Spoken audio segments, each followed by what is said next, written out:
11 videos. That's what's live on my channel just now. 11 videos. A handful of subscribers. And views that you could pretty well count without a calculator. Now, if I'm honest with you, that feels like a rather strange place for me to be. Because I've spent the past 45 years being pretty decent at something. I know when a photograph works. I know when a business strategy works. I've built several businesses over that period of time. And I've mentored people for 15 years on a one-to-one basis on how to build their businesses. But can I be honest with you? Right now, on YouTube, I don't know anything yet. I'm really back to zero. So let's talk about what's commonly known as the dead zone.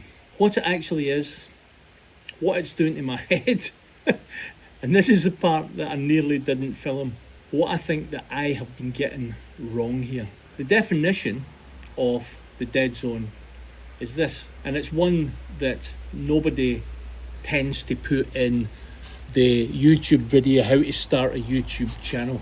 It's an incredibly infuriating stretch between I've launched my channel and the YouTube algorithm actually knowing what to do with me.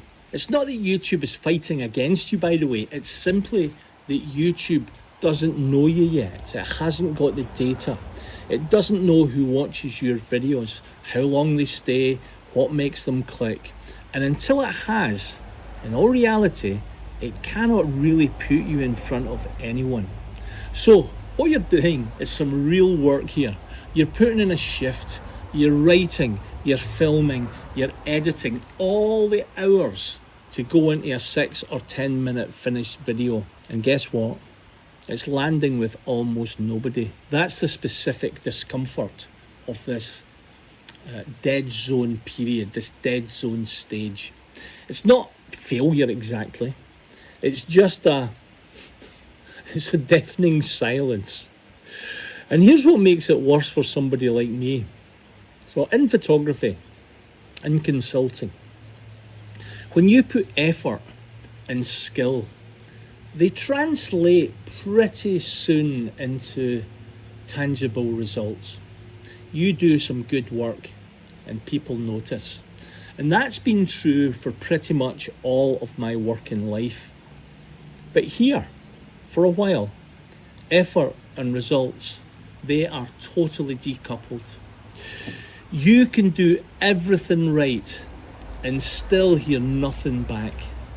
That gap, that's what actually stings, not the numbers themselves. Now, I'm not going to dress this up, right? Here's exactly what the first 11 videos on this channel have done up to now. One of the videos is performed particularly well, and the rest of them are, shall we say, middling. Doesn't seem to matter what I do, and I've tried everything. Now, I know that the instinct is to open up someone else's channel, see 6 figures and more next to their subscriber count, and start to measure yourself against their channel. But in all honesty, I don't think that comparison means anything. The channel that you're looking at has got history. It's got data that YouTube has been gathering for years and years, maybe more than a decade. So comparing my piddly little startup channel to that is like comparing, I guess, a print that's 30 seconds into the developer with one that's been on the wall for almost 10 years. It's at a different stage.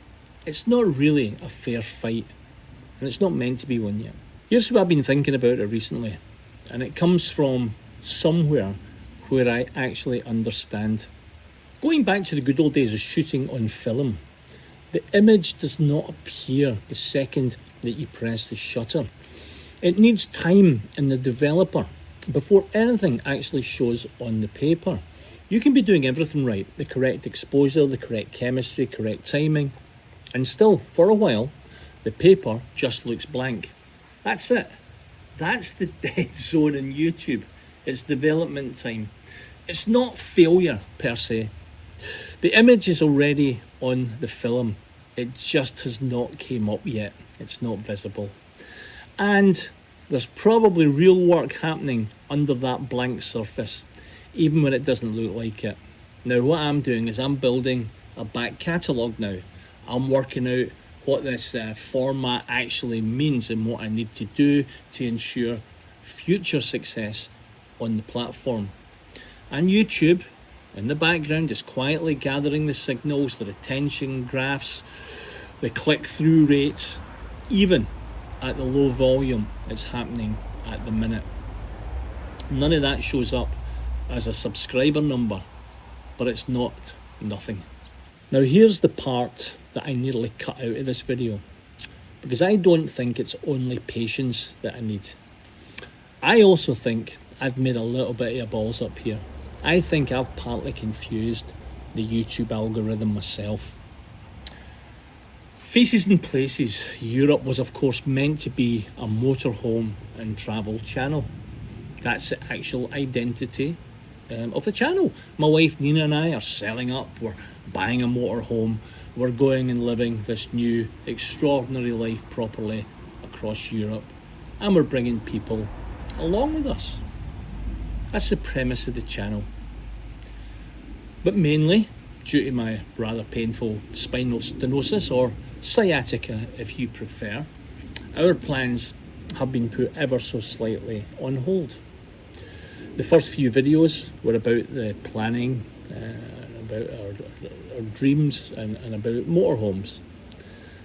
But as we could not go and visit dealers due to my ill health, I decided to put a few videos leaning on improving your photographic expertise while you're on the road. Because let's face it, that's a comfortable, well-worn skill that I possess. 45 years of it. It's what I reach for without even thinking. And here's the problem with that. I already run a much bigger channel that's purely photographic training. Now, it's got an established audience of over 3,600 subscribers, and it's had just coming on 1 million hours of watch time. And the biggest video on the channel has had 336,000 views. And these folks, these subscribers, they come specifically for that. And YouTube push that content to them. Lighting techniques, the actual craft of photography. Now, since starting this new channel, I've stopped posting to the Photography Light Lab to concentrate on this new Places and Faces channel. However, by posting photographic content on here, on a channel that's meant to be about the road and the places we visit and the food and the park ups and the costs and all that kind of stuff, I think I've been sending YouTube a mixed signal about what this channel actually is. And let's face it, if YouTube itself doesn't know what it is, it cannot possibly know who to show the content to. So it's not only the algorithm hasn't learned me yet, it's that I haven't fully decided on what I was either, and that's a problem. So starting now, Places and Faces Europe goes back to being what it was meant to be: motorhome life, the road, the places, the people we meet. Initially, it's going to be selling the house and buying the motorhome and all that goes with that. However, if you want photographic training from me, that lives on the other channel where it belongs and where it's already working.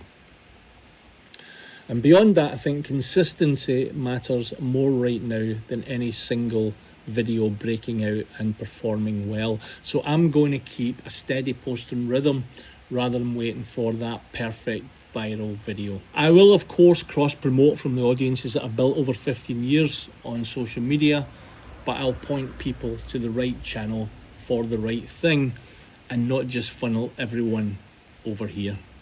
And every video from now on in is going to be a test. The title, the thumbnail, the description, the first 10 seconds. I'll look at what the data actually says and I'll change what isn't working rather than just guessing. I've been using vidIQ for that up to now, along with Claude, and of course YouTube's own AI model, which is absolutely superb, I must say. Now, I admit, none of this is glamorous. This is not a growth hack. It's just doing the unglamorous things correctly on repeat until the picture in that developer slowly starts to show itself. So if you're watching this in your own dead zone, you've got a new business, a new channel, a new skill that you're promoting, a new chapter in your life, whatever yours looks like. I'm not going to tell you that it feels good to be in that dead zone, because it doesn't particularly.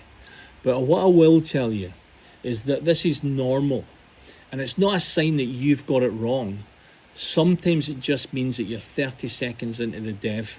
We're about to swap a house for a motorhome and a settled life for the open road across Europe. Thanks for being here for this video, guys. I appreciate it. Please subscribe to join us on this brand new chapter in our lives, and I look forward to seeing you on the next one.